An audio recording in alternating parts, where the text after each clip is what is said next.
Welcome to a very special Zero Indent bonus podcast brought to you by our Patreons over at patreon.com/ZeroIndent. I am Floor Supervisor DC McNeil, and I'm joined by Director of Compunction Analysis, Patrick Laverne. Hello. Try and enjoy each introduction equally. Thank you. And I'm also joined by Alex, a lead functionary from Lexical Correlation. Alex, what's good? Your Ali enjoys reading long novels.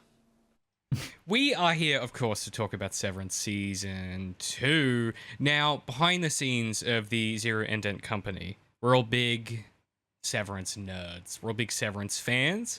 It's a show that is ostensibly an ongoing exploration and critique of what it means to be a person, the concept of personhood, capitalism, and the dominance of capitalism over subjectivity. Couldn't be more Zero Indent if it tried. Today we're going to talk about Season 2, full spoilers, but this isn't going to be a usual Zero Indent joint, okay? I haven't written down 2,700 words in a Word document that we're going to run through. We're not going beat by beat. It's a whole season of TV. We're going to take it fairly chill. I guess I wanted to start with, this is kind of the normal format of the Patreon bonus. It's just us chewing the shit.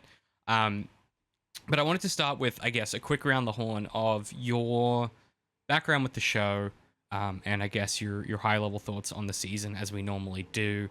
So I'm actually going to, for a change of pace, Pat, I'm going to throw to Alex first, because I know that you're a bigger Severance nerd than I am, Pat. You're listening to the podcast. You're doing all the behind-the-scenes. So, Alex, what's your kind of background with the show, and how did you find this season as the kind of... the big second act, which was proving could the first season live up to what they put forward? Yeah, so I must have watched it only after the whole first series had come out completely. So the first series for me was a binge, which was amazing. Normally I'm not a huge fan of binging, but that was like mind-blowing. Stayed up till like 2 or 3 in the morning just watching the whole series back to back to back. And then it's a real one more TV TV show, isn't it? Yeah, it is one of those. Just one more. It's very it's giving ether energy. So second season, of course, was like, well, how the heck do you even remotely come close to being that good? Turns out you can come remotely close to being that good. I would say it perhaps wasn't as strong, but I still really liked it. I think mainly because there were just so many story threads going on. Really loved that we got not quite out of Lumen Town or whatever you want to call it, but got to see more of it. That was good. And then I think they did acknowledge that there was a world outside of Lumen Town with the train station, which was cool.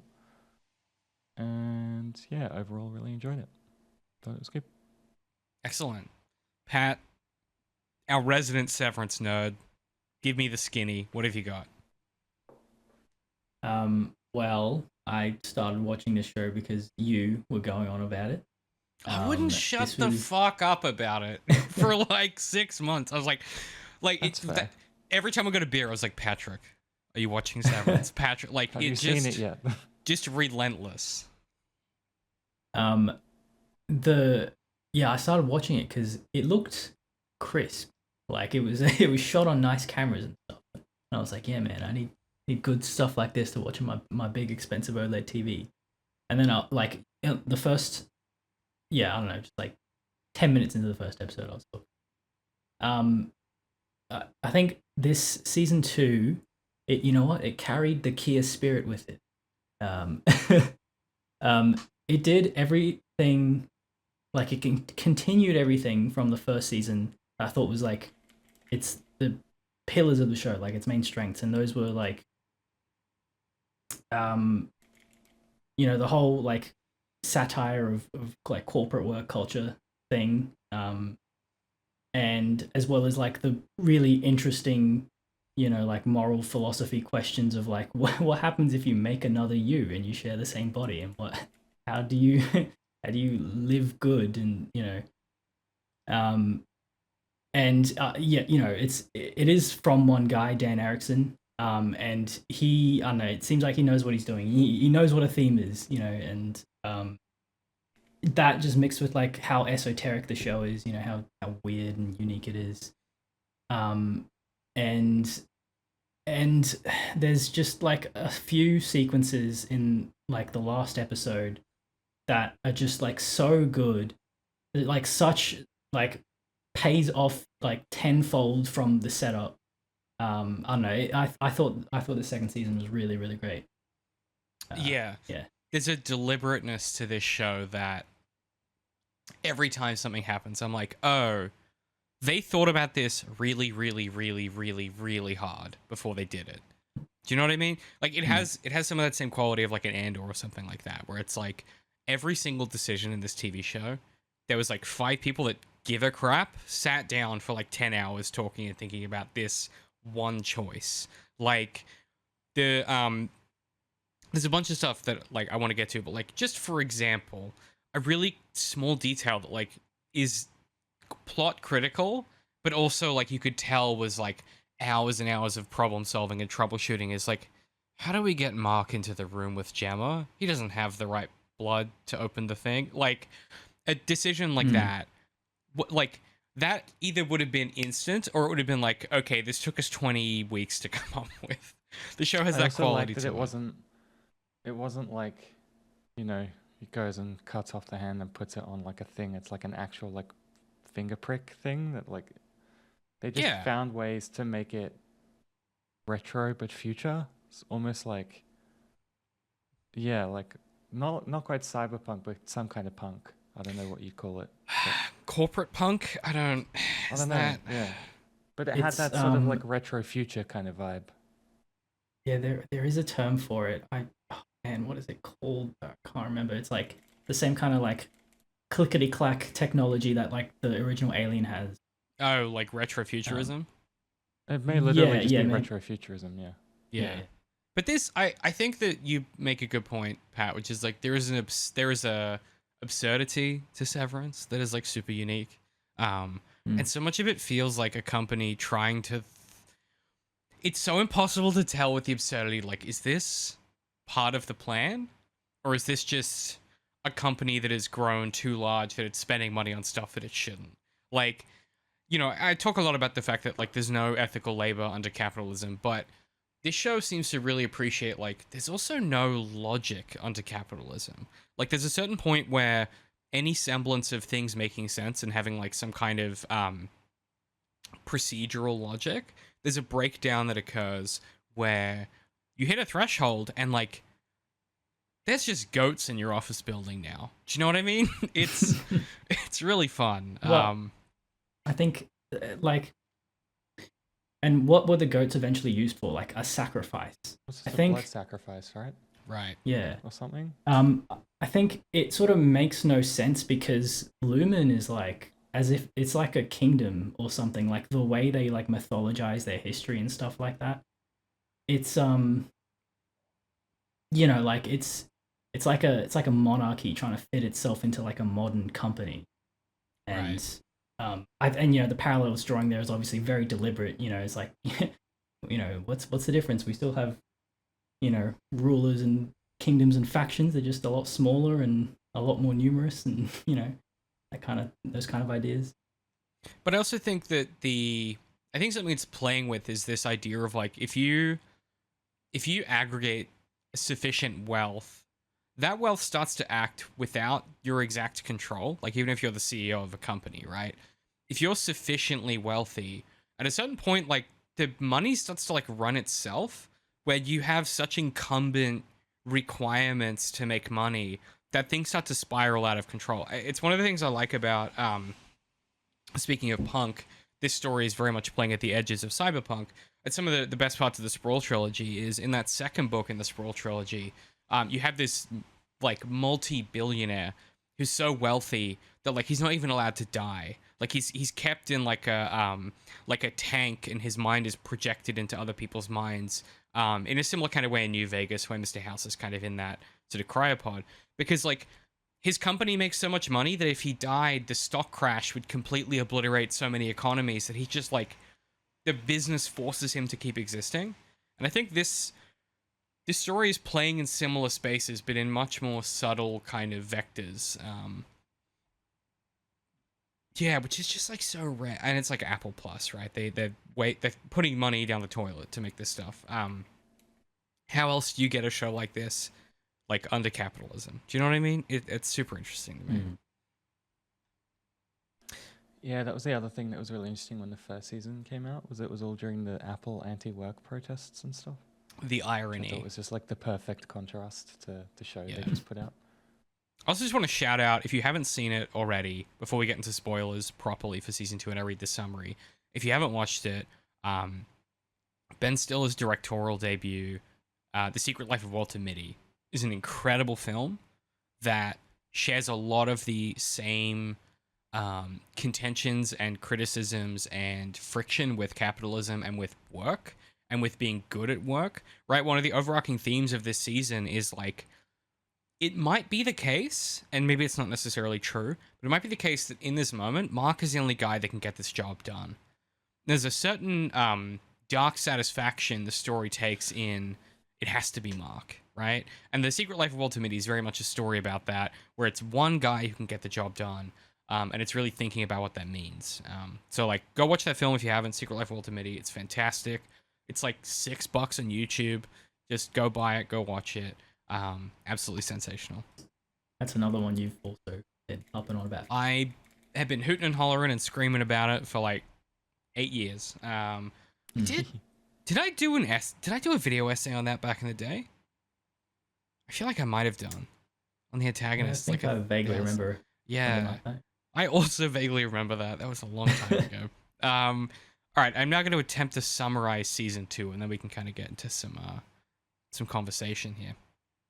This is an inexhaustive summary that I wrote, and it's too long. It's like 3 pages. There's just a lot happens, but also nothing happens. It's a complicated season. But this is your last opportunity, if you haven't seen it. Pause this, go watch the TV show, come back. Season 2 begins not with triumph, but with descent. The innies are punished, if not by hand, then by mind. Rooms rearrange themselves in impossible geometries as Mark pushes Milchek to rehire his old team. They do eventually come back, if begrudgingly, but no one is quite the same.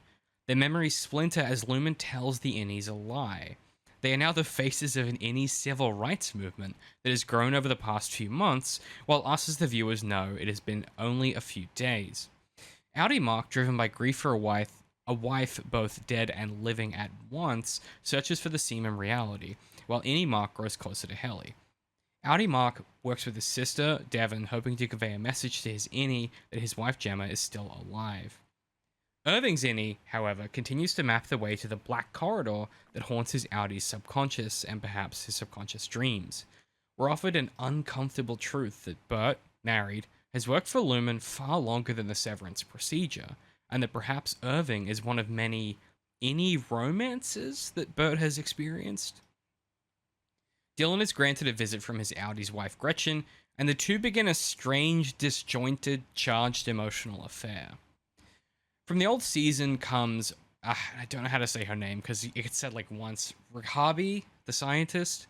Once a knife in the dark, now a torch, she finds Mark and convinces him to reintegrate. MDR find themselves suddenly in the Canadian wilderness on a team-building retreat, ORTBO, and after a pilgrimage following Kier's life, they make camp. At camp, Helly and Mark make love, only for Mark to see Gemma's face for a moment. A hallucination, or part of reintegration, who can say?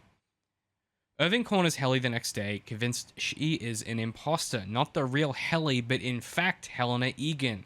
He drowns her in Woe's Hollow until Milchek relents and reverts Helly to her actual innie, and Irving is fired on the spot, his innie gone forever, as his Outie walks away. Dylan, Helly, and Mark return to work, but emotions are divided.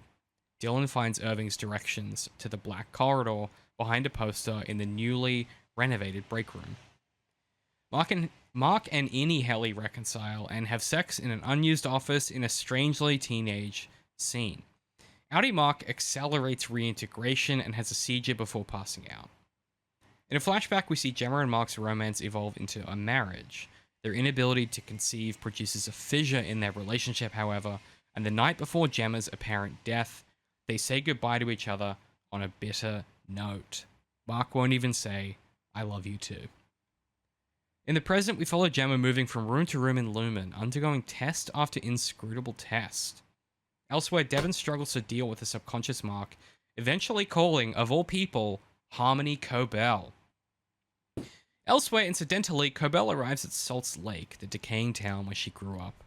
The residents of the town limp along in the shadow of a long-shuttered Lumen factory.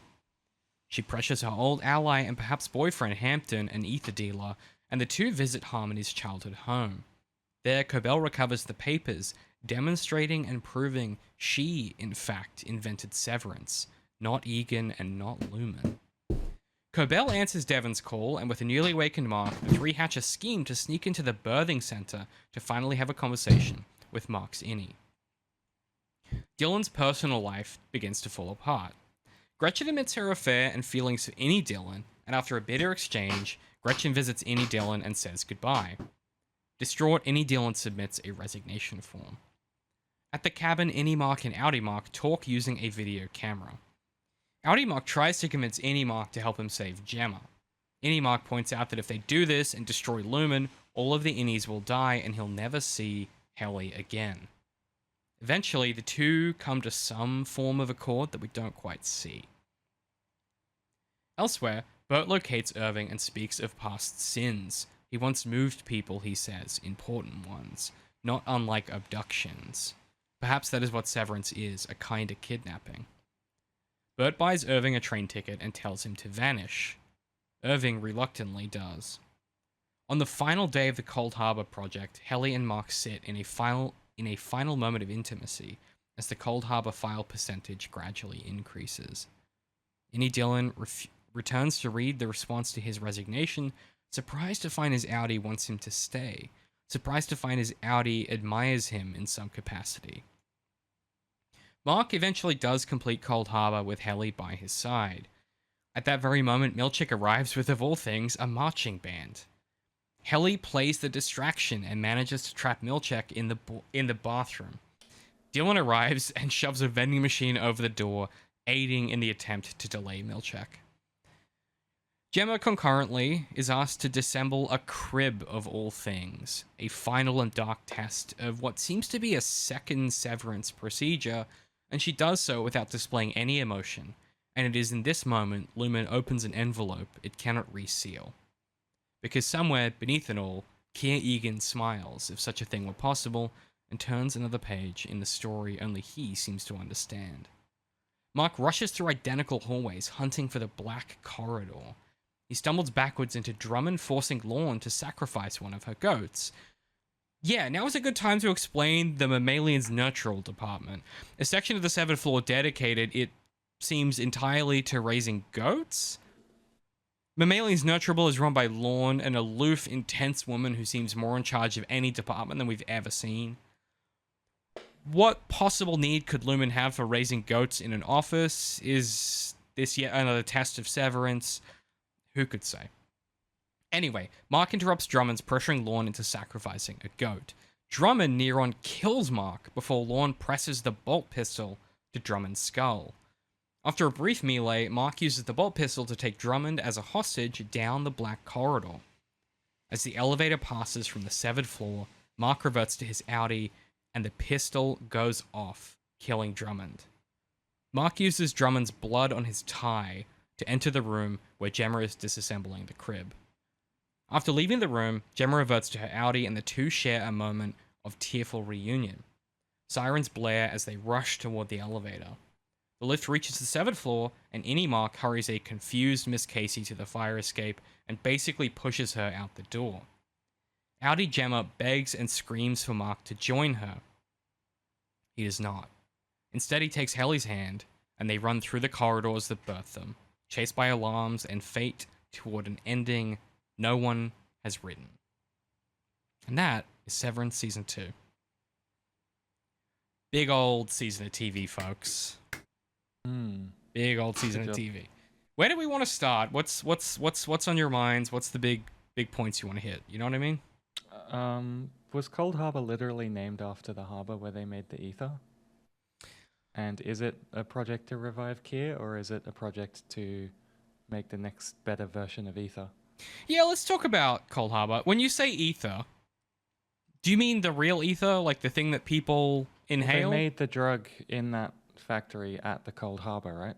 Yeah, well, because So- because her friend Hampton is he's But he's all of a the so ether dealer. important context in that room where Mark, quote unquote, rescues Gemma. Each room down there, she has a new severed identity, and it's named after a place, right? So presumably, Cold Harbor is a place. Is it the place where they made the ether, and are they resurrecting Kier, or are they making a new, better version of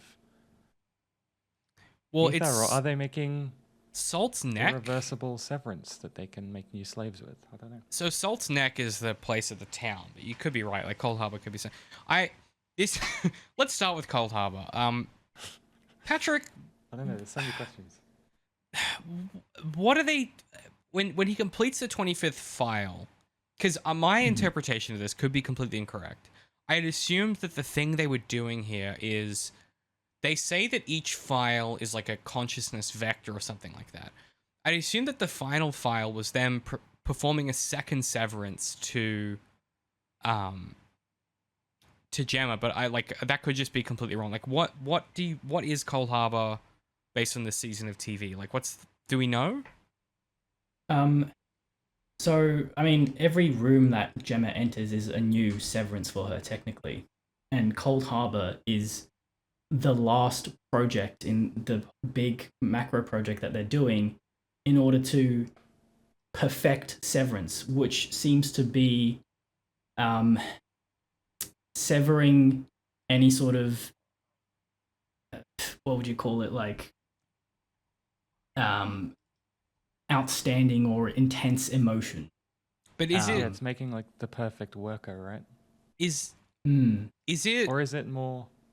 like I guess the thing that I can't figure out is like, are they severing her that many times, or Yeah, I think so. I think What I every got room. from the actual task of macro data refinement was that they're selecting like little buckets of feelings and removing them? to create the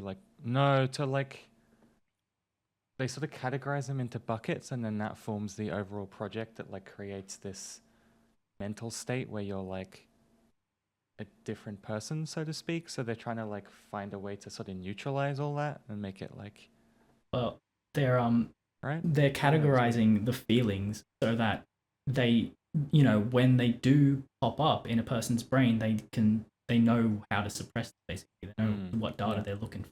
Right. And Right. So she's an experiment. They're not. The outcome isn't we want to sever this person X number of times. It's she's a great test case because she has this relationship with Mark and he's doing the data refinement.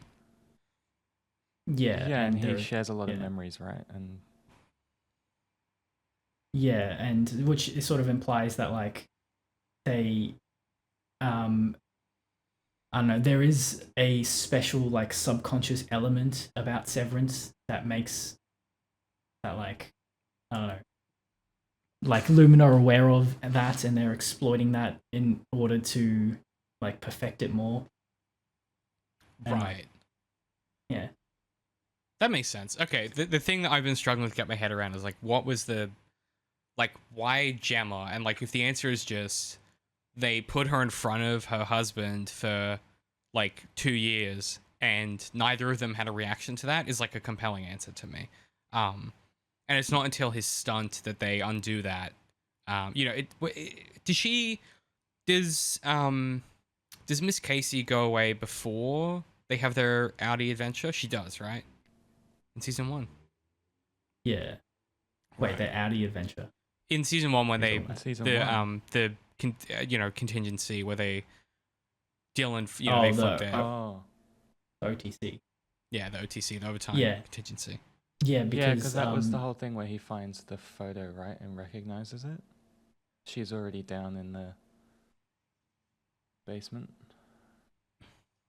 yeah, Sounds but right. like it's only like an episode or two before that where like she gets, she fucks up, quote unquote, because she lets Mark and Helly like wander off, and then Yeah. And then the reason they give Mark is like the reprimand, and like at that point he's like, oh, okay, well that sucks, but I'm not gonna do anything about it.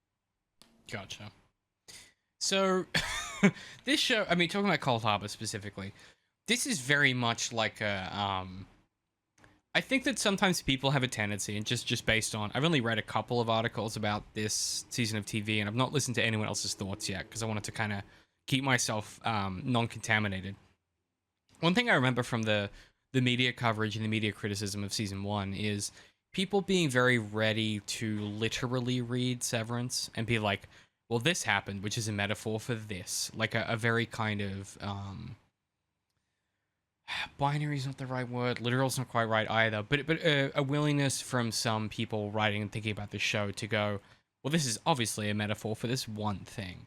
And like, I think Severance does a lot of heavy lifting to be indirect in its themes and motifs.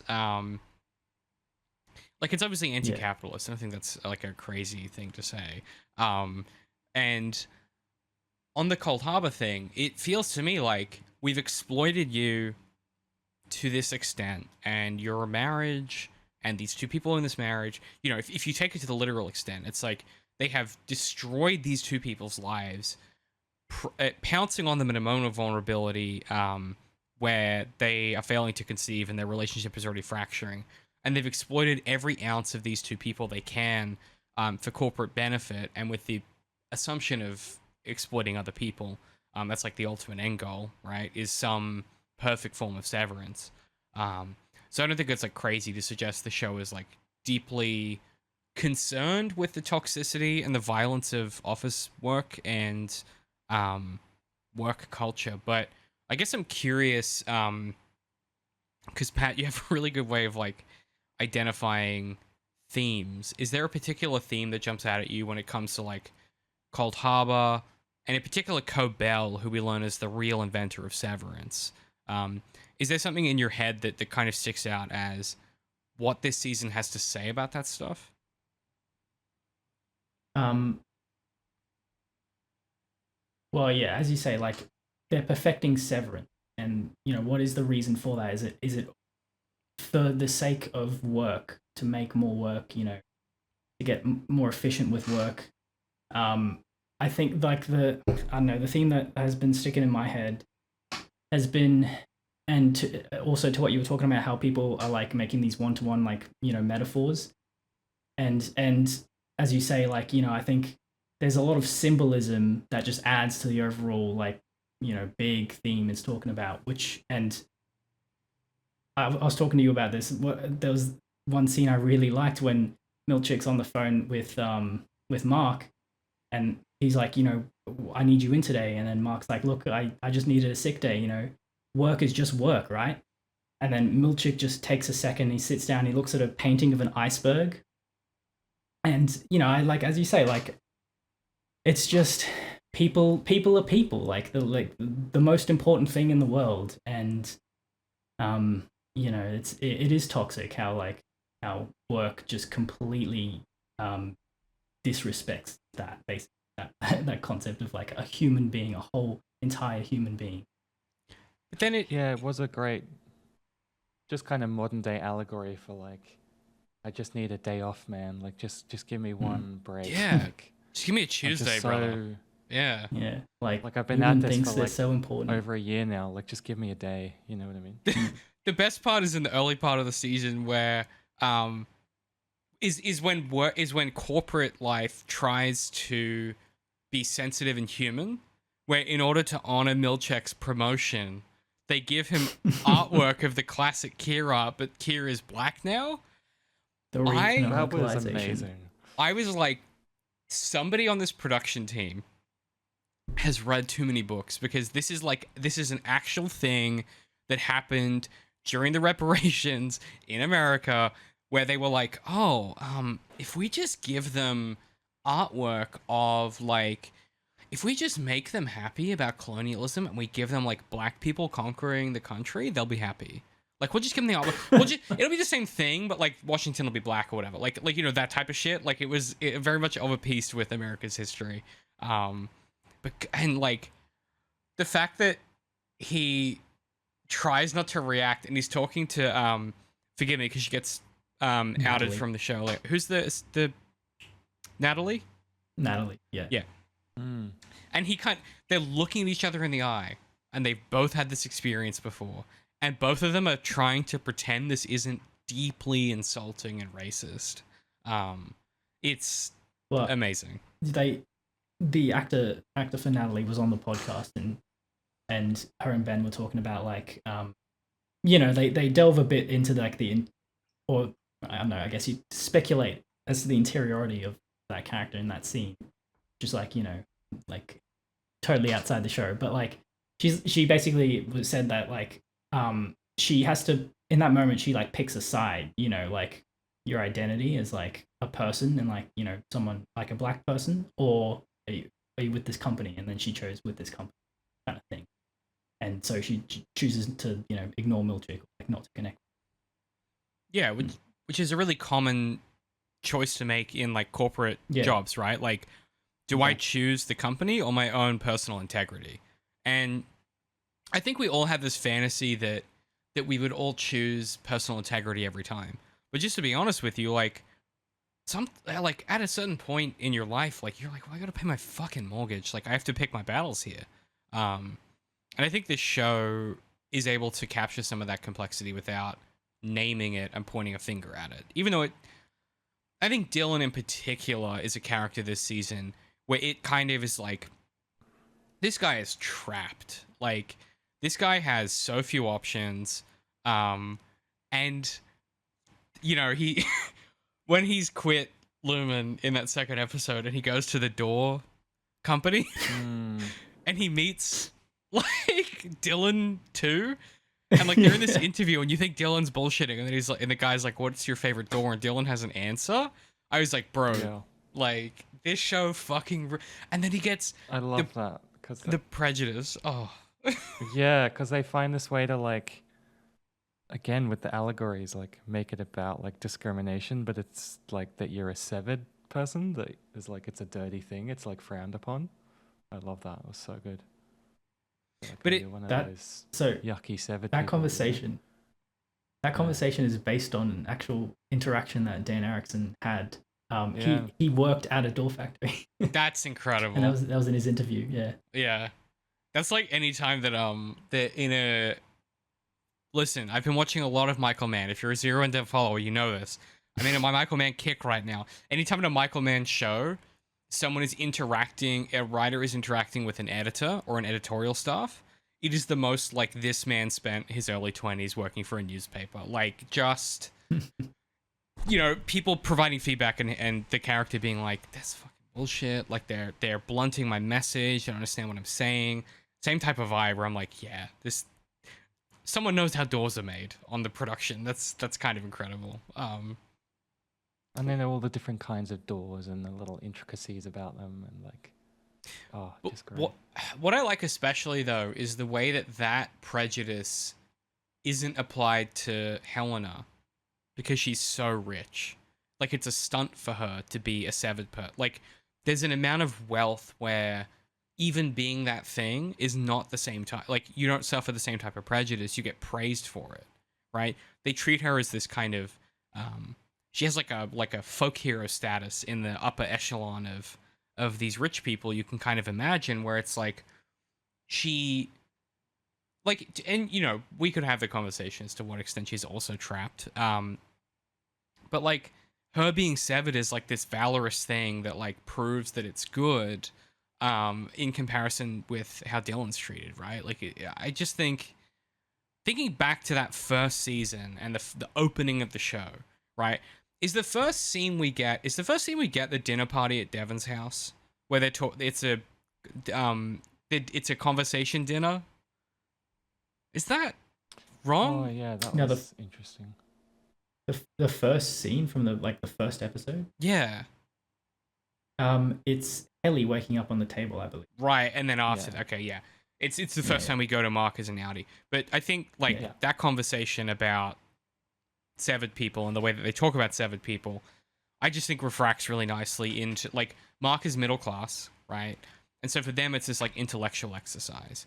For Dylan, who is scraping by, it becomes prejudicial. And for Helena, it's somehow valorous. Like the same mechanism becomes prejudice for someone who doesn't have a lot of money, becomes interesting for someone who is middle class, and then becomes this incredibly valorous thing for the, you can start to, there's a paper in there somewhere. I'm not going to write it.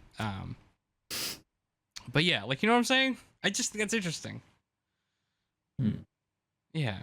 But I mean, the fact that, like, I don't know, it's ironic that Helena has to go through Severance, like, you know, and that's like, oh yeah, how brave of her. But like the fact that she has to do it to prove that it's not like evil, you know, like that says a lot, right? Yeah. Like, or like, sorry, not evil, immoral. Right. Well, some might argue they're the same, but yeah, it's like, you know, you can imagine like a big megacorp these days, like releasing some new product, and everyone is like, "Oh, what is that?" And then like one of them has to use it or parade it around to show everyone that, like, hey, no, look, you know, it's like if Elon Musk's whatever robots, the Optimus things. Oh my god. It's like, Yeah. like he would probably have to use one and prove that it won't kill him in his sleep. For everyone Or else his to get one, child, right? which he couldn't. One of his Yeah. 27 children. But like it's that kind of energy, right? It's like it's this weird product that is like, is this okay? And they know it's not. Doesn't That's think why we they have should to. do. That's why they have to. Like they have to. They have to do it because they know it's wrong, right? Well, wrong is a strong word, but I think wrong is a pretty. I think that's a weak word. Severance is like. Well, okay. This is actually probably a good talking point.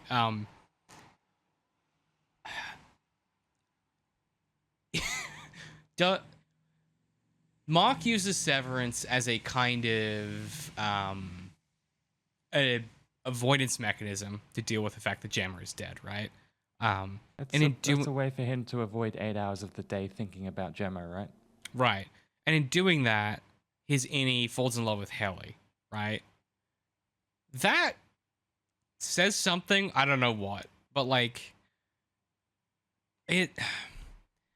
I keep going back and forth on like the way that I think about this, because the way the kind of season wraps up is they get Gemma out, and then Mark decides to stay with Helly, knowing that it's probably a death sentence, right?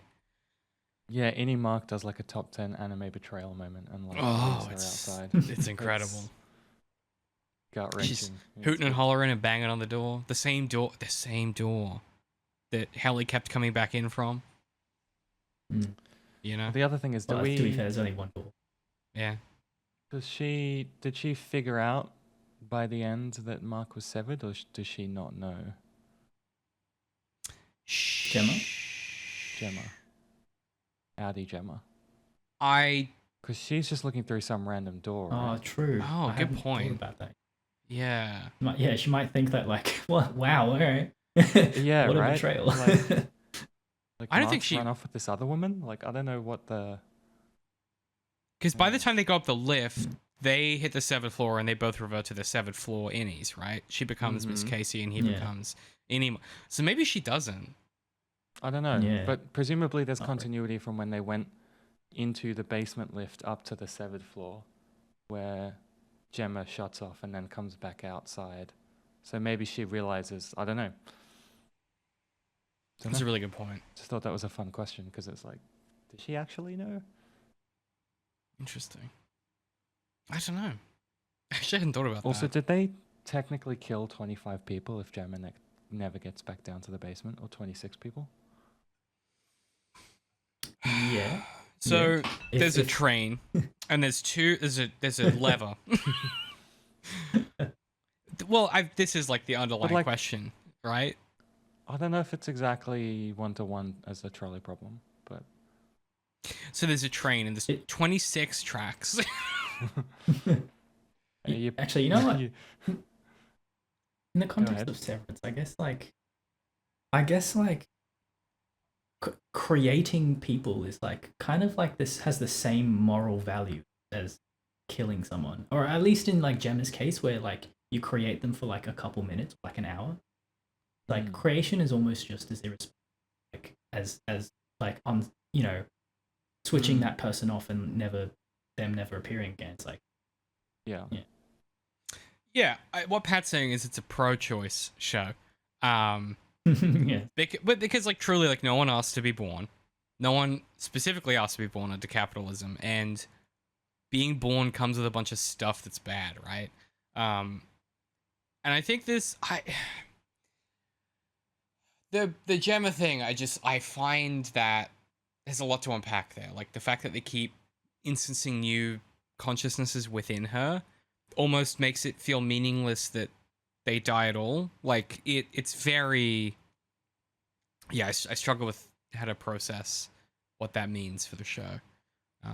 But they keep also like bringing her back to some of the rooms, like right, like there's Yeah. that dentist one where she keeps going back to, and there's like they keep like trying to experiment with the rooms that they know have failed. I don't know. I find the whole thing fascinating.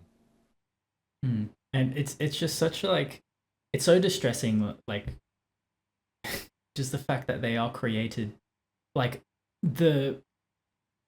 they are created like specifically to suffer because like that's the information they need to get out of the chips and stuff. Like, man.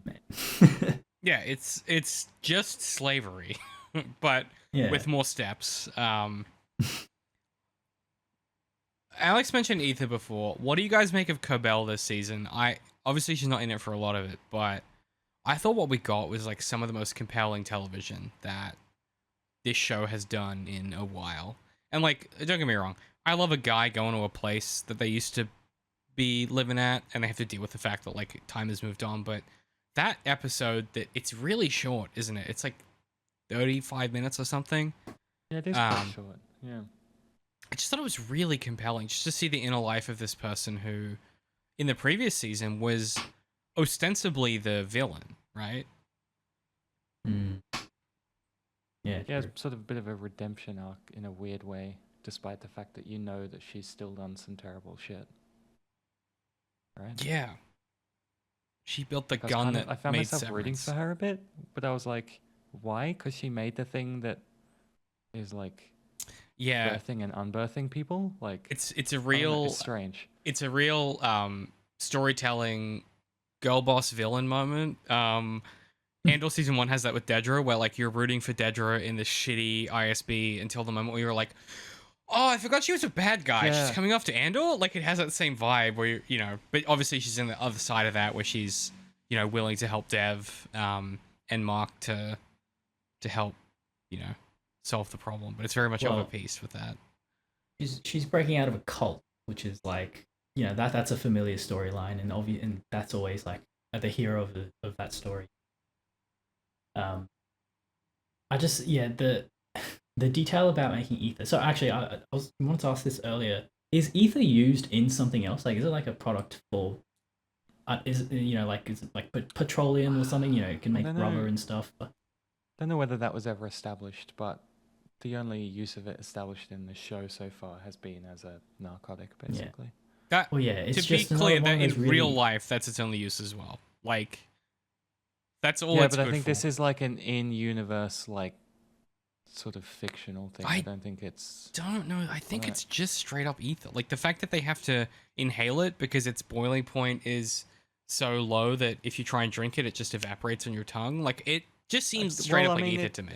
It is kind of that retro future thing. Maybe it is just literally the same thing, but I don't know. That was my assumption when I saw it. I got the air of like something fantastical about it. Like I don't know. I mean, it is. Maybe it's connected to whatever that black goop that Irving's seeing. Yeah, maybe that's sort of weird. Like obviously it's some kind of oil or paint analog, but at the same time it's like, is it something different? We don't know, you know.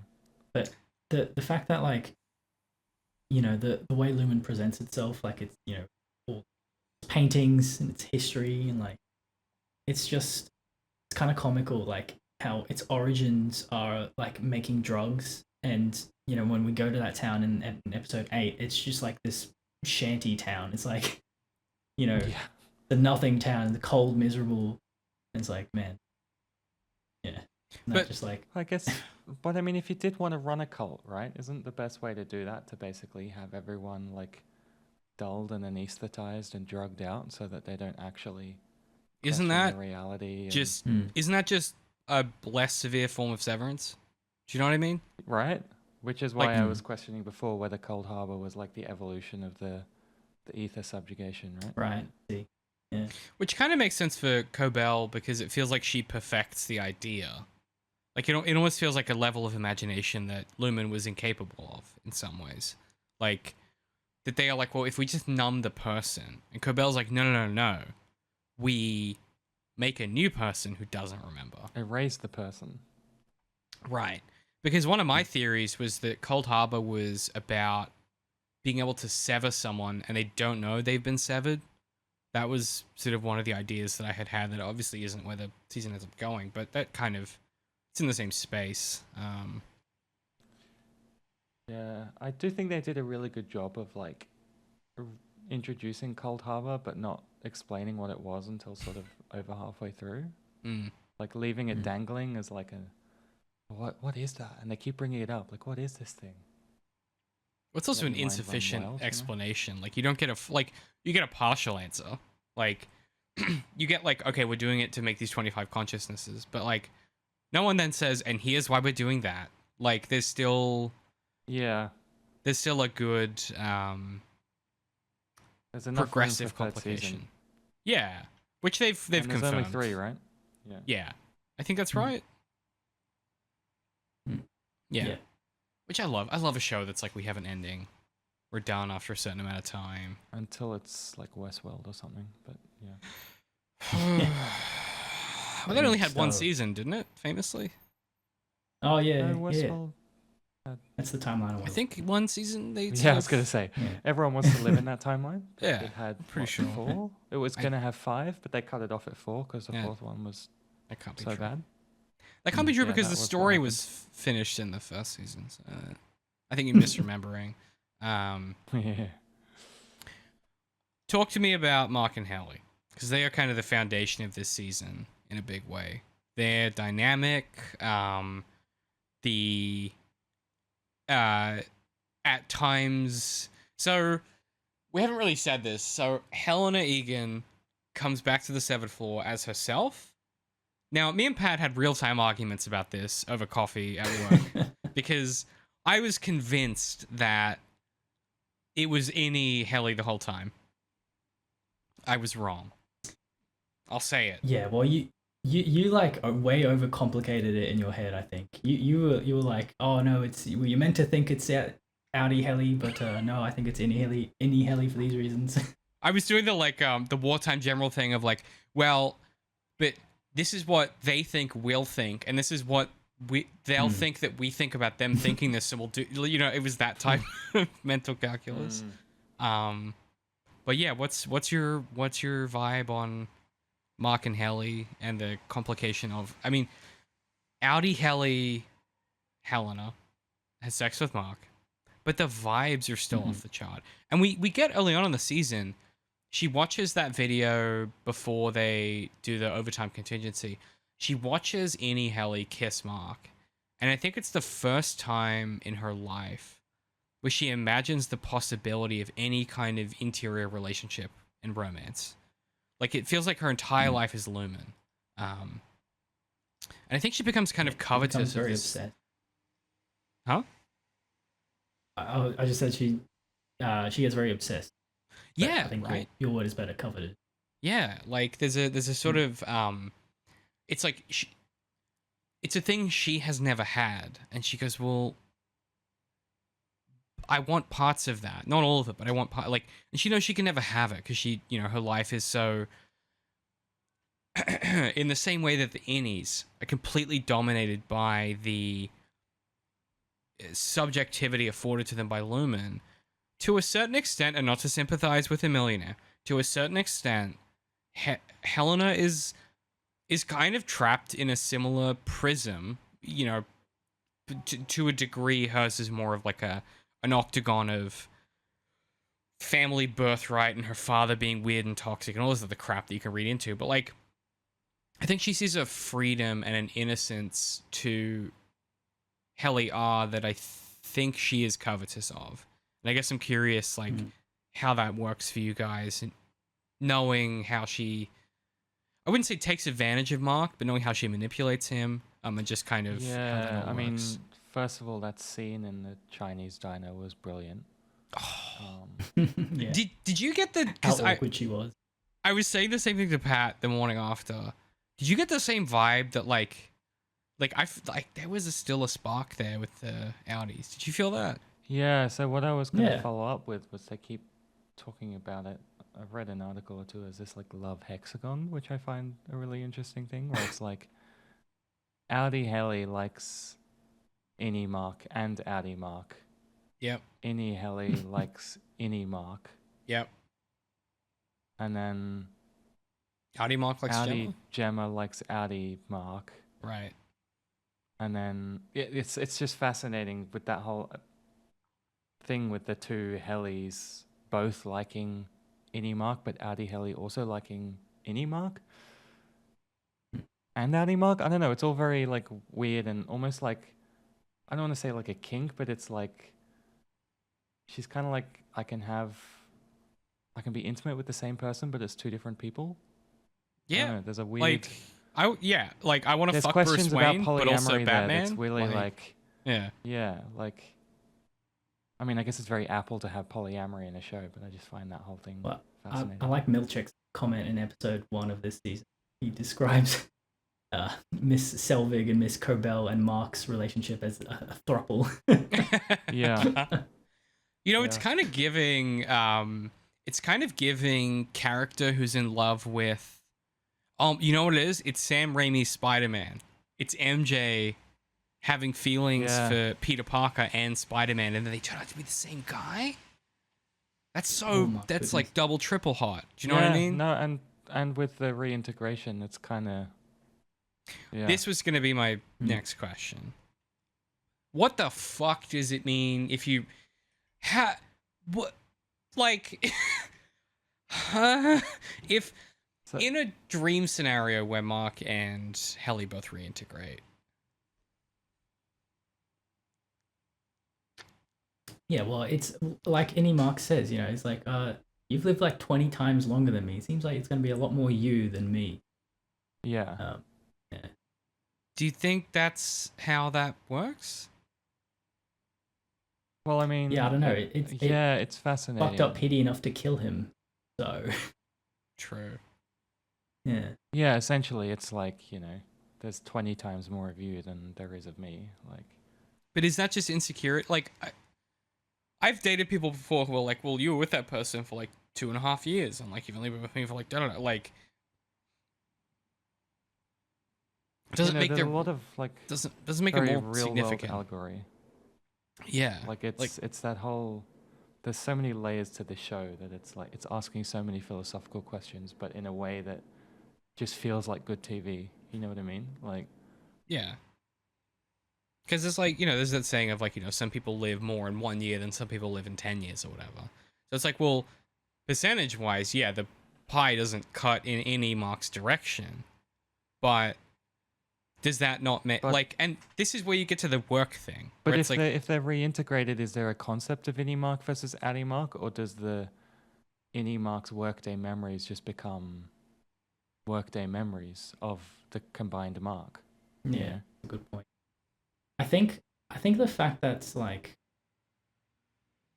the fact that Audi Mark wants to reintegrate and like proposes that as a solution to any Mark, and then with the context of like, you know, his motivations, which were you know, self-interested, like they weren't really taking into account any Marks. I think like that suggests that it is as any Mark suggests, that you know, they combine, but like one is there's a dominant one. There's a dominant one that stays and absorbs the right, the smaller one, and it becomes like workday memory. Yeah, it's like a small death, right? It's like. But then, like, are you dying by never being alive again, or are you dying by just being a memory? You know. Dying by never being alive. Well, because it's like you're talking about two different deaths, right? It's like the dying by literal death, and then there's the dying by just being a memory and not being an actual person. Yeah, but that's such a dilemma unique to this show. Like, but that's what I was saying earlier. Like, like I feel like that's such a big thing of the show is like presenting these, and I feel like that's what season 3 is going to be about, is going more into that moral philosophy of like what is fair and equal to like Yes. Oh, especially from Jenna's Disney. perspective. Because also you think about, and I'm gonna generalize, there's a bunch of horseshit like Jungian psychology that's nonsense about this. It's all based on Freud, but you know, people often talk about like, well, your work personality and your home personality, right? That's obviously where the genesis of this show comes from, is that there is some kind of distinction. We know as adult people that that isn't true. It's just like, to what parts of your personality do you make extreme in one context and what do you reserve in another? But if you think about like, you know, people have affairs at work with people that they would never be in a relationship with outside of that context, right? There's a mechanism and a pressure and a way that work at times can engender you to behave a certain way that means that like that relationship just simply wouldn't exist otherwise. Does that make that relationship any more real though? Because it's still produced by the pressures and constraints of the environment and the person you are, right? Like I think there is that question of like who would be the more dominant one, but I think the more like pressing question the show is trying to put forward is like, okay, but does that make those memories any less real and valuable than Audi Mark, right? Like, to this question of like, what does this polyamorous relationship look like? I think it's maybe more significant to be like, yes, that, and what does it mean that people at work can be so different? And like, I understand that's the core thesis of the show. I'm not ignorant to the fact that's like the pitch, but I don't know. I think that's all of a piece with the themes of of Helena finding Mark attractive and being envious of that relationship, and then, you know, that both versions of Helly being attracted to the same guy. Like, I think that is like this could be, and Audi Mark kind of having a vibe with Audi, like Helena. Like, they kind of feel like two people that thought it was this one thing, but actually maybe in a different context it still works. I think. Well, and I think no, you go first, Pat. perhaps the through line there is that like love is the most valuable thing, and the fact that it can pop up in offices, and you, or basically any context, you know, on the 7th floor on Lumen. I think like, and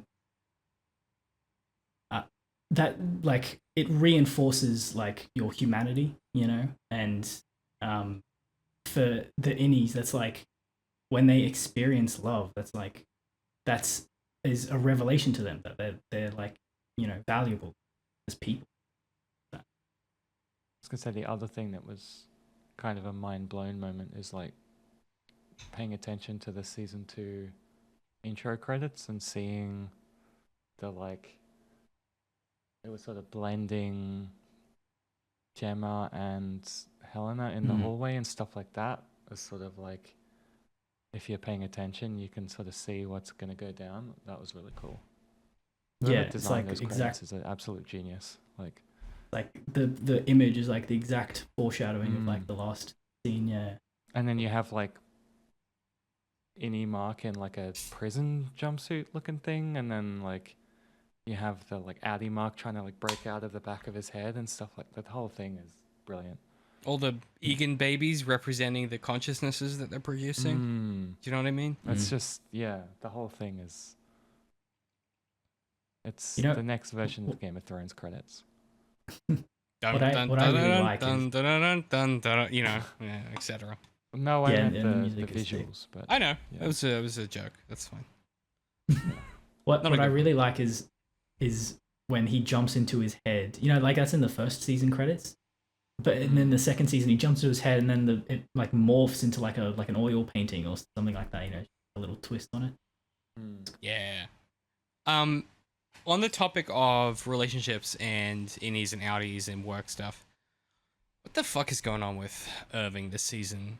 Like, you ever watch a show and go like, you ever watch a show and go, I am incapable of this level of subtlety when it comes to writing. The way that they handle Bert and Irving, I find so fascinating. their dinner with Fields as well. Like It's that so was that cursed. whole scene was so rich, like with character motivations and characters hiding shit. And like, man, that was so It good. was good. Yeah. And the way Yeah. that Fields like the way that Fields and Bert know so much more about what's happening than Irving does until Irving starts to realize, and then Irving realizes like, oh, I shouldn't be here. Like it. But also, it's like the revelation for the like you as the viewer that like Bert is not severed is like an absolute head expanding moment, right? Do Like we he's know been that with though? Lumen Like, before Severance. No, I think he. So I think he was still I don't severed. think we fully know in the first. No, I don't think we know that. Because why would he be evacuating people out of the Kier, like Lumen Town, if he knew there wasn't repercussions for what he was doing? well, I mean, even Irving knows that like Lumen is dangerous. You know,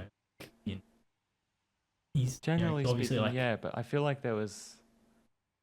I think the implication of him being with Lumen before Severance was a procedure is an implication that he is like not a severed employee. That is But not they how have I that- took They that. have that whole conversation about how like Bert got severed so that his innie could go to heaven. Yes. Or do you think that was like a cover story? I think that, well, yeah, see, that's where it gets complicated, right? I think that's a cover story for the husband, a partner, whatever, Fields, Husband, the guy yeah. with dementia. Because he's very clearly got some sort of neurodegenerative disease, right? Yes. It So is it that just doesn't like, it doesn't make sense. I don't to know, me it if just he's doesn't not add up severed. is what I'm saying. Yeah. Yeah, which is something this show Like- does so well, is being like, Yeah. you're like, great, time for some answers, and then it's like, fuck you. Here's a thing that makes no sense, Or but it it's like, answers here's part an of answer, but do you trust it? Like, it. Exactly. Because I'd assumed that he'd worked at Severance, he'd worked at Lumen before Severance, and then got severed, and that is the rift in this relationship. But at the same time as he got severed, that is when Fields, starts Yeah, to but- experience dementia. So but he's then kind you of have to- incumbent on this guy. but the thing there is like, if he's getting severed and then going and having affairs with other severed people in the office, because it comes back to that conversation about people finding love in the office. It's like, Yeah. how are they finding that out on the outside to the point where he can then evacuate those people out of Lumen Town? I think because he's a Because legacy they've breached employee. company Like, policy. I think he's like senior Well, enough. I but- don't know. Like, So then, like, is he a mole with like company access that he shouldn't have? Like, what's going on there? Like, awesome if true. Yeah, because that was the whole thing. It's like, how is he finding out that information where he knows that like Irving isn't safe inside Lumen Town? Right. Yeah. It's weird. What? Yeah, I mean, we don't know that like Bert has done this for all his severed lovers. But that was the implication, right? Like that was the whole. Was it? Can you still go to heaven if you're not? I didn't think it was. Or was it more that like his outie person had done so many bad things that they want to make? Yeah, So I think it was he like done terrible irrelevant to the things. relevant to the severed. Yeah, like he done They- terrible they- things for they just- Lumen. Yeah, I think that was the implication. But also, they're just very like kind of strange people, That's true. and yeah, they their life went to weird places, and he's like, oh, got to turn to Jesus now, as you do. Yeah, that's right. I get it. Yeah, he's there. Father, Son, Holy Ghost, etc. Yes. I think the other question I have off the back of that is,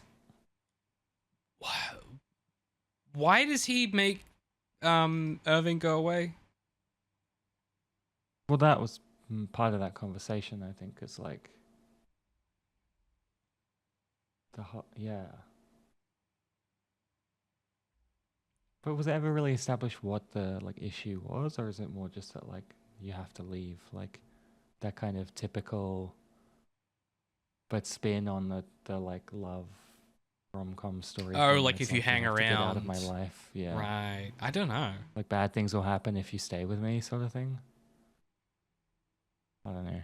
Oh yeah. Which Yeah, actually, makes that's a good me- point because That's why I was questioning the whole like how is this whole thing happening? Because if it's like a breach of company policy or something, then like yeah, it's weird. It's just was weird. was it Bert's responsibility to do something about Irving?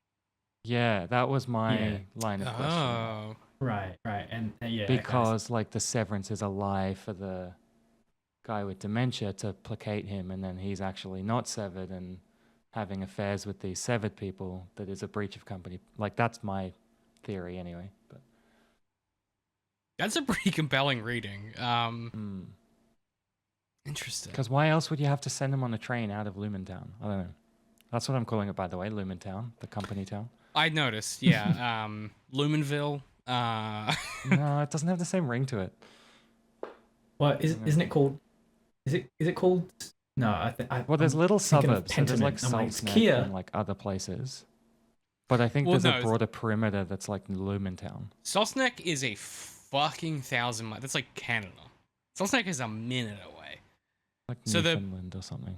Yeah, so like the implication that I understood was that exactly right, Alex, what you're talking about, which is where some of these seven employees live and the towns around the office. That's largely owned by Lumen. That is Lumentown.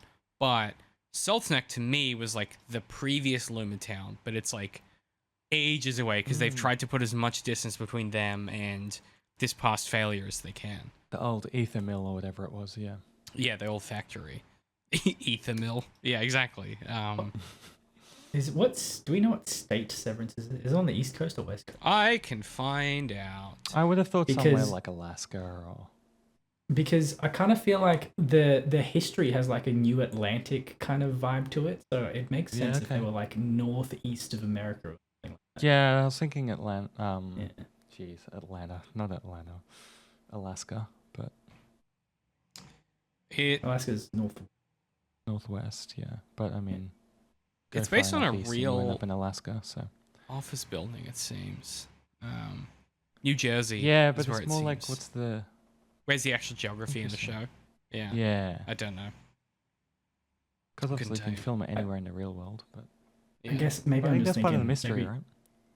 maybe I'm just thinking about the way Patricia Arquette talks, which is making me think that. Yeah. Yeah. Yeah. I think that's that is probably right. But it's mostly New York and New Jersey, it seems. So Okay. yeah. So yeah, it could be. Yeah. But I Well, mean we it's can obviously just a assume they're fictional going for place. somewhere very northern, right? Like, 'cause it's Yes. all icy and It very feels like isolated. I think is part of it too. Like, yeah, it feels like Kobel drives to Canada, right? That's how it kind of feels to me. or Siberia or something. I don't know. Exactly. Yeah, like it's she may as well drive to Iceland for the way the story treats it, which is kind Like of they're fun. out in some like frosty, like unknown place in Russia or Well, something, and then they have to Mr. get a train Drummond out to is- Europe to escape. Mr. Drummond is from Iceland, so well, at least his actor is. I don't know if the character. I assume. So. One of my professors at uni in my writing degree, Cowrie, was from Iceland. He used to tell these like really weird stories about how he grew up. Like, you know, he'd be like, "Oh yeah, you know, we do da da da at school, and then we get back on the fishing boat at 2 p.m. and we'd be out there for a couple hours, and we get back to the class." Like, just one of you know, like a person who has such a completely different experience to you that it's almost incomprehensible. You'd be like, "Oh yeah, like you know, we'd be halfway through reading this novel in class, and then we'd all have to go out and clear the snow." It's like shit like that. Such an interesting dude. Yeah, the thing that does, more broadly speaking, put a spanner in the works is the door factory, I suppose. To the whole Lumentown theory. I don't Like, think why it's is a there a door Lumentown. factory there? Yeah, but it does have that whole company town vibe to it, though. I think where Mark lives certainly does. Yeah.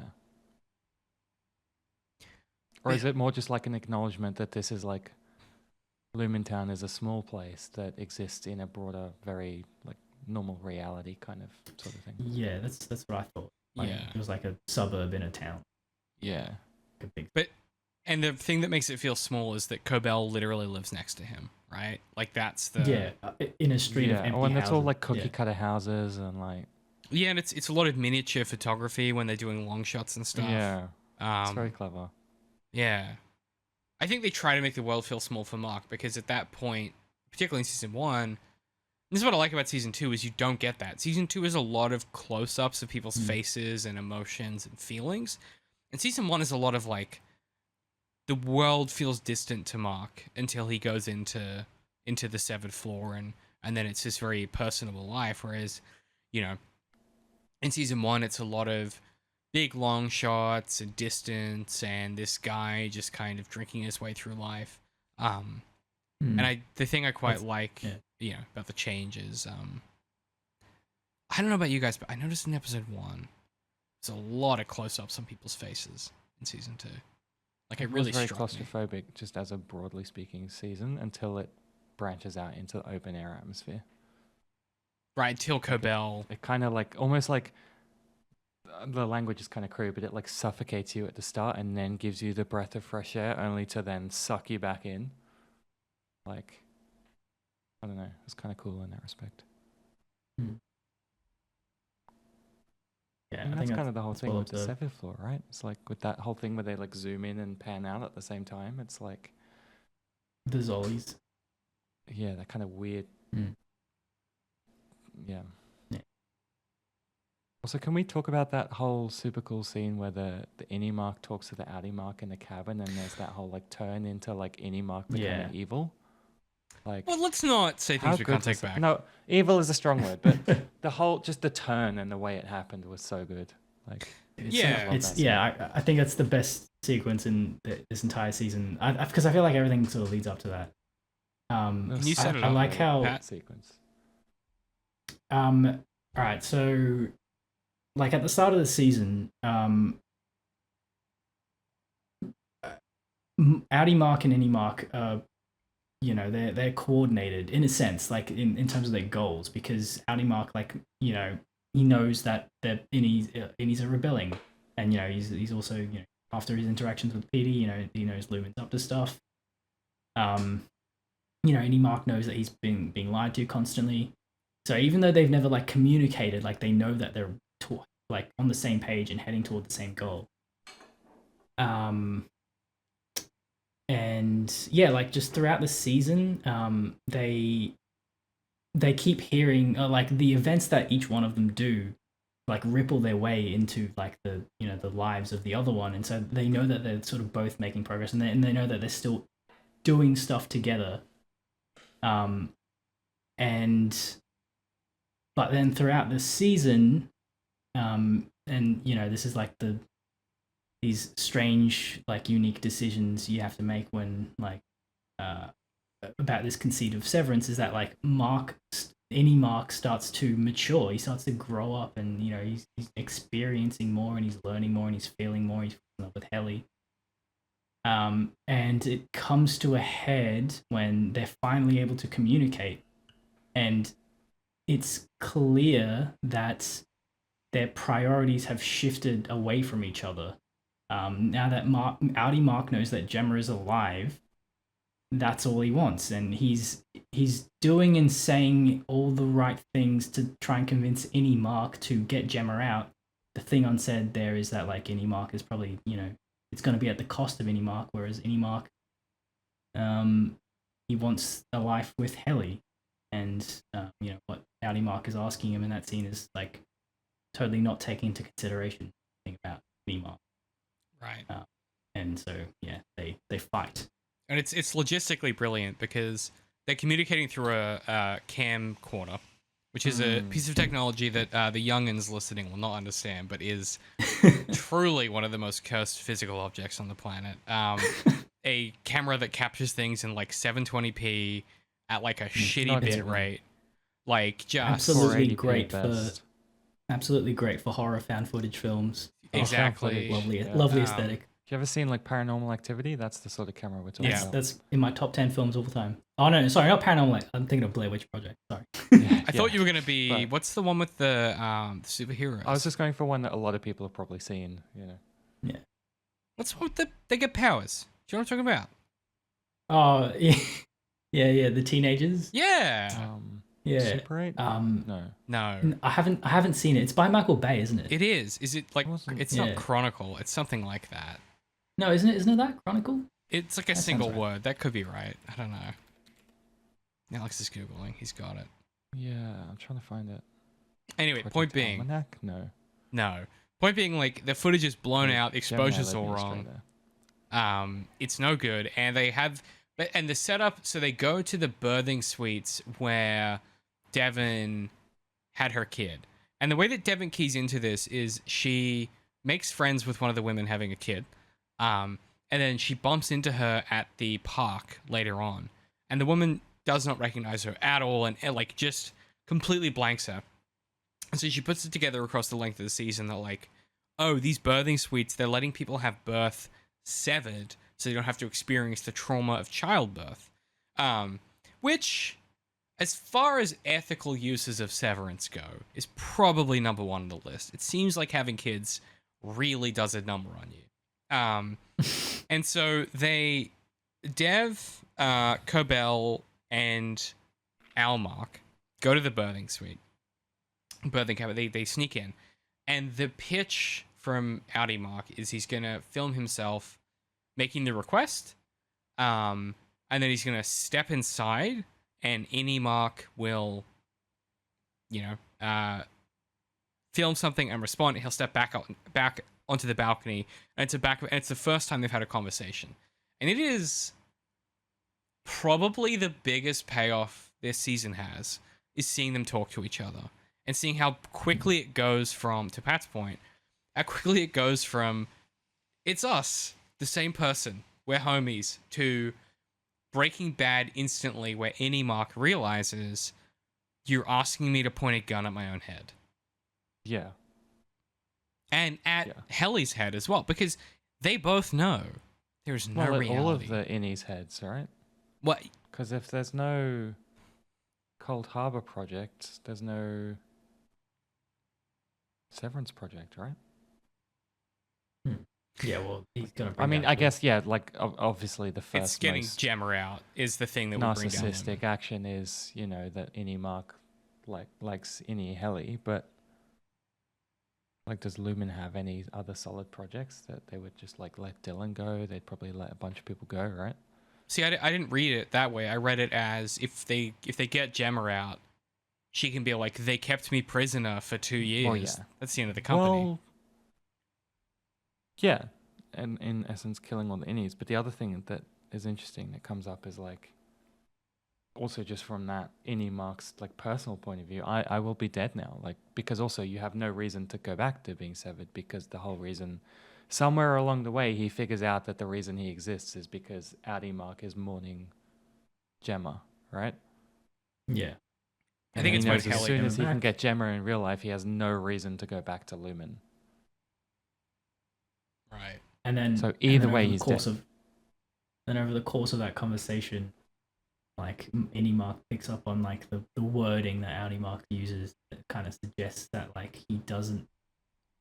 Innie Mark is like not a priority at all. Outie, like he is like not even in his mind when Outie Mark asking him to sacrifice himself. He gets Helly's name wrong, and it's just like that. That's such a good like beat, like where the values flip so dramatically. It's like, it's that whole like tell me you don't care without telling me you don't care kind of thing, right?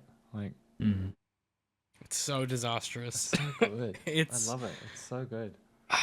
It's hard to communicate the catharsis this scene starts with if you haven't watched the show. And I know there are some people that are watching this that haven't, but like the catharsis after like however many hours of television of seeing these two people talk to each other, and the initial catharsis followed immediately by, oh fuck, shit, fuck, shit, fuck, shit, fuck. Like it's just fucking brilliant writing, and Adam Scott carries it so well. But then also to have that like second, like, so they've like put the dagger in, and then you get to the actual scene when it happens with like the breakout, and then right at the very end the dagger gets twisted when the betrayal happens, is like just mwah. But you go, Pat. Oh no, I was going to go back to another. Well, no, I was going to move forward to that. Well, I was going to ask, like, is that betrayal because of what Kobel says to Innie Mark? Do you know what I mean? She's like, there's no version of this where you guys live. Like outside of Lumen, like they're not gonna, like, you're fucked. Well, that So that comes back to her being the like big baddie, right? Is like she convinces Innie Mark to stay inside, right? But to what, like, the thing that I struggle with is like, Yeah, yes, well, to what yes. end? Yeah, it's Well, an because unanswered question. she invented Severance. Like, there is some implicit Kobel gets some sense of morbid satisfaction from the fact that she is behind all of this, right? And she knows it's wrong. She clearly understands ethically this is incorrect, but she can't help herself but just like nudge a little bit further and convince any mark and plant the seeds of this betrayal. That's my feeling anyway. Hmm. I don't know. I was gonna say, not the writing, as you say, is brilliant in that sequence when he's talking to himself. But I also like just think the direction and the production is like so good, and the editing, the rhythm of the editing, and how the pace picks up, and how they,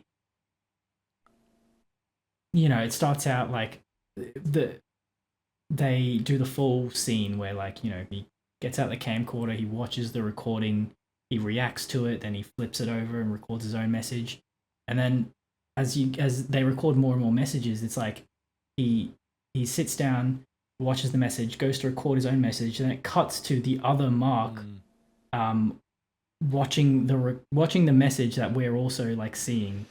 Yeah. And then like it just becomes like super efficient with it, and it reminds me of like some of the translation scenes from Shogun, about as like how they like escalate the Yeah, pace. it like as the tension rises, the back and forth gets faster and faster. Yeah, It's funny because as like a found footage thing, it gave me kind of like a, I don't want to say horror film vibe, but just the kind of energy where it's like a heartbeat that's slowly getting quicker and quicker and quicker until it like crescendos in this moment of like he exits the bottom door of the house so that any Mark wakes up inside, you know?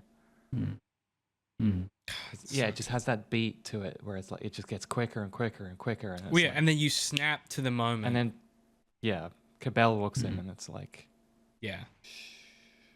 The choice to have it go from this conversation into, and now the finale is happening, is fucking inspired, because you have zero time to process what just happened and you're in it. And it's like, and it that sequence of watching Mark and Helly be like intimate, she's doing the thing that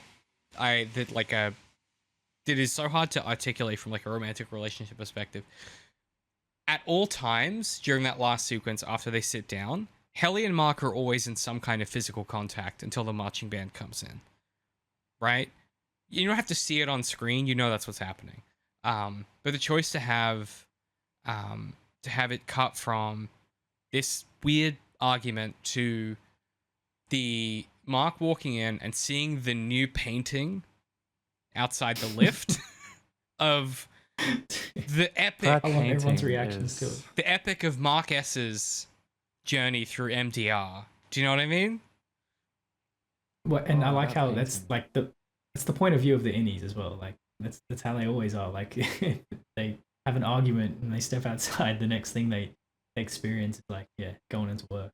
Yeah. Yeah. God, it's good. And yeah, so how good was Milchek? Milchek, just like 10 out of 10 characters, 11 out of 10 acting, just like I love a guy who is so deep in a company and so deep in his job that he knows he's doing the wrong thing. He knows they don't respect him. He's like, but I've got no choice. Like, and the panic he has when he's trapped in the bathroom and he is just doing everything he can to escape, and it doesn't matter. He escapes and they're just like, and Dylan's like, fuck you, Mr. Milchek. And I was like, like cheering at my TV. Like, fucking get him, Dylan. Dude. Innie Dylan is my fucking hero. Like, brave, outspoken, absolute badass. Awesome character. On the day when the final episode of Severance airs, they're gonna give Mr. Milchick like a poignant ass ending. You just know like I imagine something like, I don't know, the company goes down and he is one of the few employees that manages to like escape or something, and he's like in, I don't know, he's somewhere in a far off land, like watching the sunset. He's thinking about all his decisions that he's made, stuff like that. He's such a he's such a good, or it's gonna like, be layered character. He's the guy that goes back in and ends it all, and is like the ultimate fuck you. It's gonna be one of those two, nothing in between. Yeah, I think they're gonna do like a big redemption. Give him a sunset. Yeah, I want to see him like Thanos style sunset. Yeah, the last scene of the whole show is him driving like a beat up sedan through like the Nevada desert, and he pulls into like a diner, and he sits down, and they're like, "What do you want?" And he looks up, and then you see the existential weight of that question, and then it cuts to credits. Yeah, that's good. You know what I mean? Like he's that kind of character where it's like, what do you want? Like, and I think like a lot of characters in this show, they found themselves in these places because, I don't want to talk too much about like technological determinism here because it's probably not served with a couple minutes left of this recording. But something I'm obsessed with in the way that authors write about end stage capitalism, particularly in our kind of postmodern, metamodern world, is this concern of like things start really slowly and then they accelerate really quickly, right? There's this great line in Station 11 where this actor is asking a journalist, like, how did you get into this line of work? And he says, slowly and then very suddenly. And I feel like so much of what end stage capitalism does is you dip your toes into the water, you feel the temperature, and then suddenly you're 10 feet under. And I think this show is the type of show that goes, everyone in this show is already 10 feet under. And they thought they were still dangling their toes.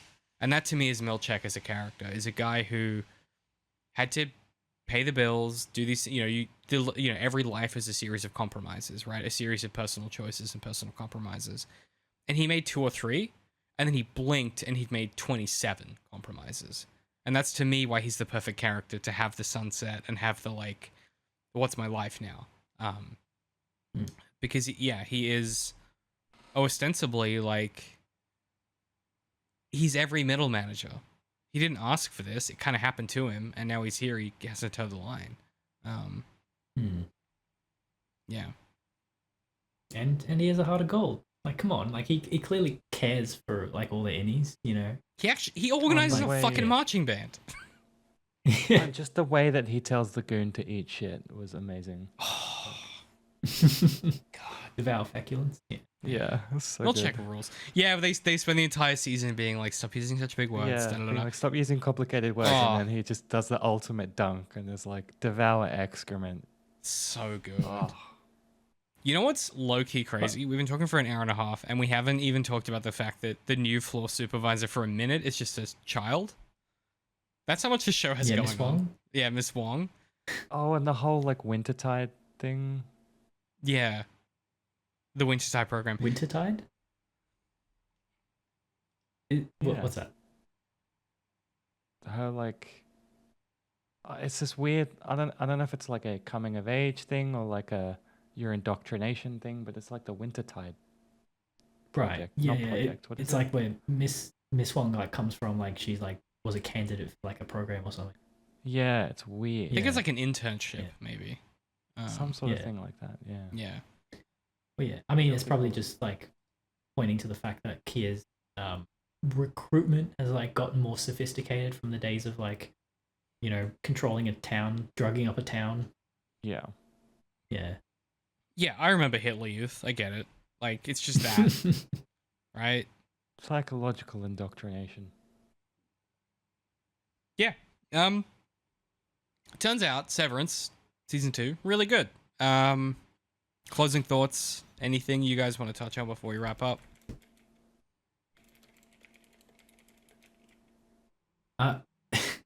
Just the humor of the show is top notch. When you were reading the summary, I just remembered that the bit where after he kills Drummond and he's going toward the rooms, and then there's that lady who's like, fuck off, fuck off. Yeah. She's just yelling that. He's like, come And here, then he's got the gun yeah. that's already fired. Yeah, it's so good.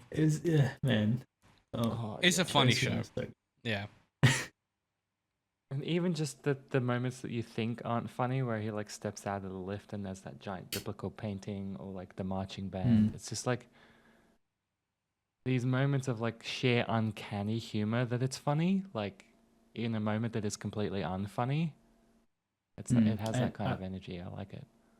I love when he's handing Dylan the note written by his innie, and then he like Yeah, and the turns around innie- and Well, I bolts. also love that the outer Dylans, like one of the first points was like point one, like fuck you or something. Like That's so good. that was so good. Yeah. Yeah. And I love how Audi Dylan is like just as kind of like erudite as Innie Dylan. And Yeah. Yeah. Dylan is me on my best day plus like 10 charisma. He's such a great character. Like honest. I just a Yeah, character it's like first of all, fuck you. I was Yeah. like, that was gold. Like, chef's kiss. And then point two, he's like, that's my goddamn wife. Like, what are you doing? And then point three, and then he's like, but I get it. Like, she's perfect, and like we share the same physiology. Like, I get it. Dylan for president, but still, I don't fuck know. you. Like, But also fuck you. But also, oh, so good. but also fuck you because I'm not you, right? Like that's the crux of that. And you're not me. Like, But yeah. but I wish we could be the same, which is the same feeling that Helena has about any Helly, which is like, I wish I had. This show does so much to be like, it's almost like this huge divide between these lives is a problem, right? Like I can't imagine a version of the ending of the show where all of the characters we care about reintegrate, but I can imagine a version of the show where it realizes like, actually, like reintegration and putting people first should be the first priority of any society. And Lumen is a abhorrence, and its ability to produce this is like a problem. Obviously, the show is already saying that, but I just think Dylan is such a good example where it's like if he were more like his innie, his wife would have different feelings about him. And also, if innie Dylan was more like outie Dylan, he would know all of these different things about his life and the different pressures and perhaps respond differently. Yeah. Yeah, like maybe he'd appreciate his work more.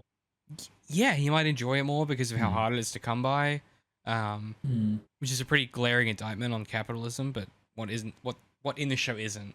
But yeah, exactly. Like he might find more joy in the labor, which innie Dylan quietly resents, but pretends that he doesn't resent this season.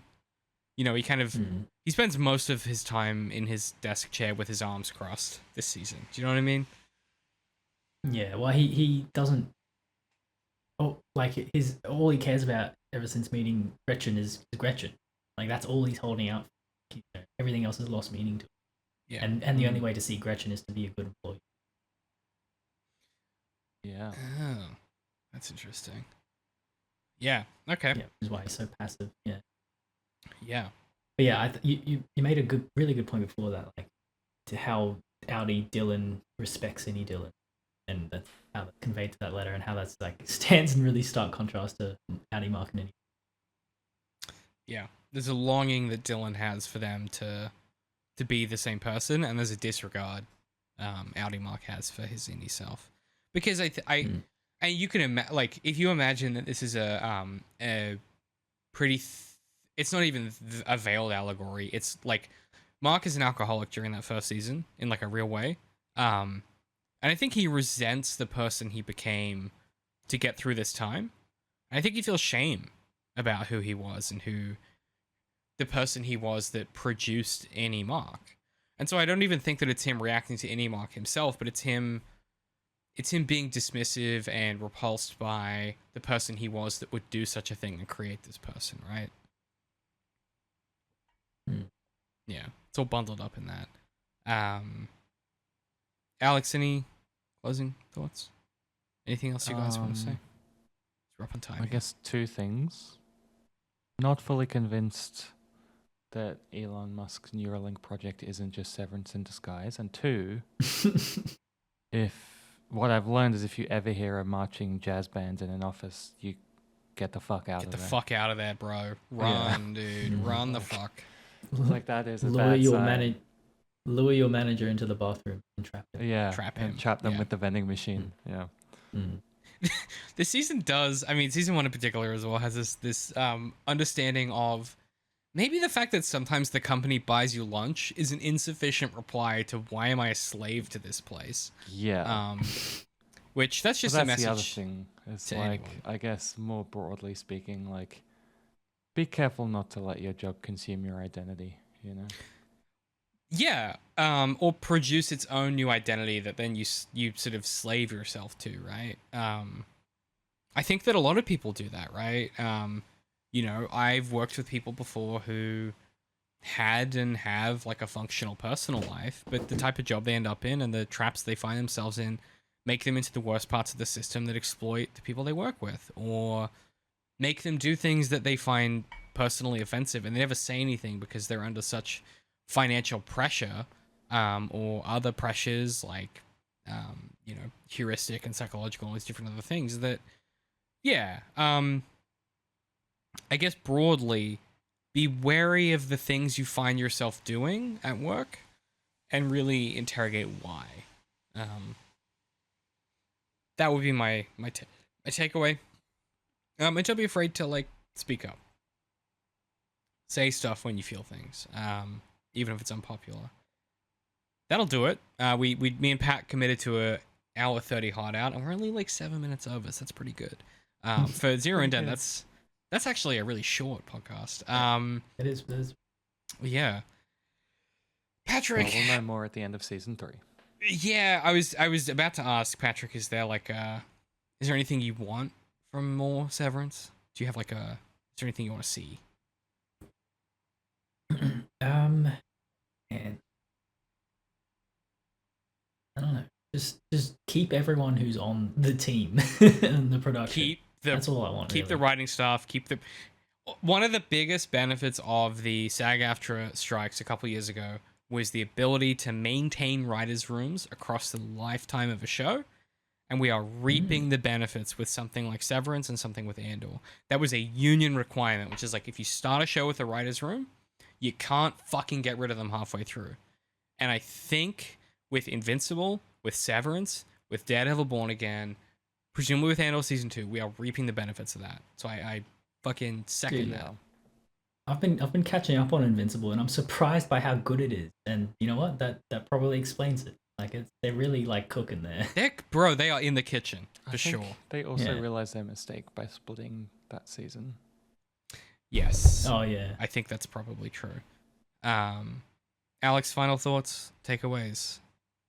Aside from Bruno's trying to be in the mix the whole time. Yeah.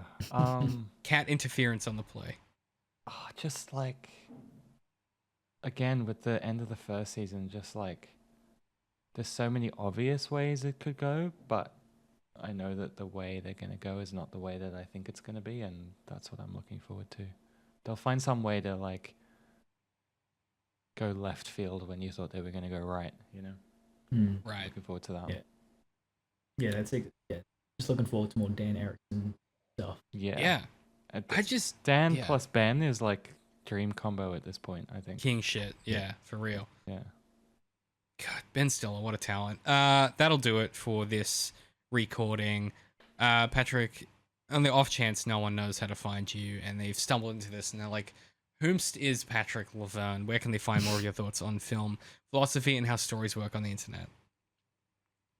I have a podcast, A Method to the Madness. You can find us on YouTube, Spotify, SoundCloud, or podcasts. We have a website, amttm.com. Find all our stuff there. And we might even record an episode this year. Who's to say? We have ambitions. We'll see. We have lives and shit, let me tell you. If you've made it this far, you can find everything we do at ZeroIndent.com, and you can support us at patreon.com/ZeroIndent to help keep independent media criticism alive.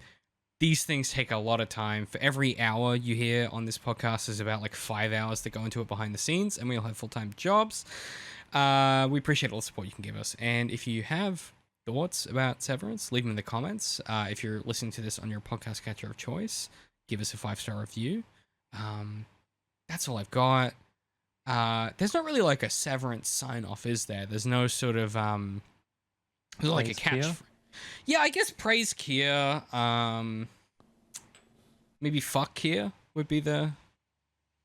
Is that good? Yeah, If you wanna be- fuck yeah. Oh, fuck Lumen. Fuck Lumen. Fuck capitalism. Go home.